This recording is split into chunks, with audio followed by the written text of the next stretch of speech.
Venezia, oltre alle sue incantevoli bellezze artistiche, cariche di inobliati splendori, offre al turista, durante la stagione estiva, la sua sfolgorante spiaggia del Lido.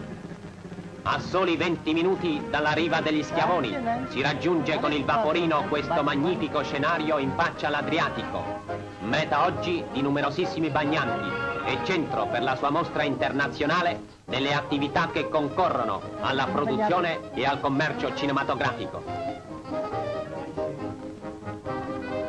Sua Eccellenza Alfieri, con alcuni dirigenti della cinematografia italiana, sorpresi dall'obiettivo durante una breve sosta sulla spiaggia.